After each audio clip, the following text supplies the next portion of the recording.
Hey church, Pastor Shane here with another community group discussion starter video.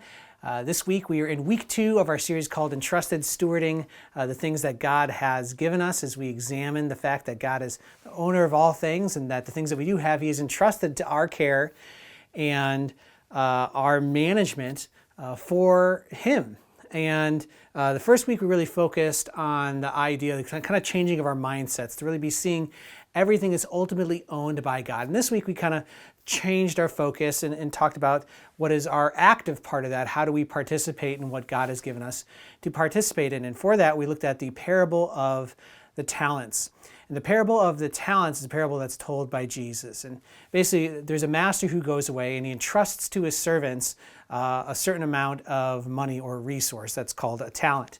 And so he gives one servant 5, one servant 2, and another servant 1 talents. And he comes back, and the one who got 5 talents produces 5 more, and he says, "Well done, good and faithful servant. You've been put in charge of some things and done well. I'm going to put you in charge of more things.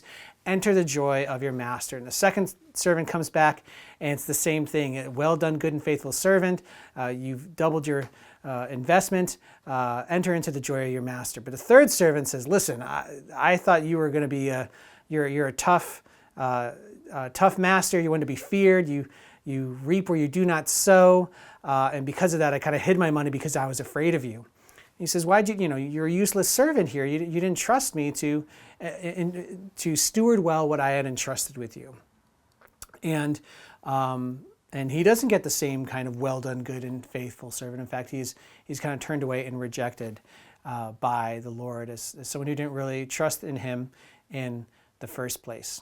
And there's kind of a number of things for us to look at to this when it comes to our stewardship. First of all, that God has given us however many quote-unquote talents, if we're using that metaphor, He has given us an enormous abundance of which to serve Him with. So whoever you are, if you're like, "Oh, I don't have anything to give to the Lord," wrong, you do. He has entrusted something to you.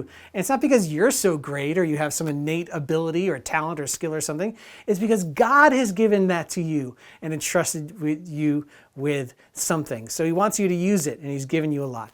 The other thing we talked about is the fact that we're only to steward what we've been entrusted. So if you're the type of person who's trying to do 11 things and you only have room for 8 things, then maybe God didn't give all that for you to entrust. You merely have to manage what He's entrusted to you. And we also checked our attitude on stewardship. That this is not some terrible obligation that we have to go through, or something to be fearful of, or something that we use to try to earn God's love about, and kind of make the mistake that last servant did and didn't really examine the character of God. When we steward things, it's not out of fear, but out of love and out of joy to join in God's eternal plan. Because that's what we're doing when we're stewarding God's resources well. We are investing in His eternal kingdom. We are sharing the gospel and encouraging others and building up people's faith and loving others and showing them the character of God. And so we talked about kind of 3 areas that you're going to talk about: stewarding our time, our talent, and our resources. And you're going to examine these this week. Talk about what they are, what they're all about.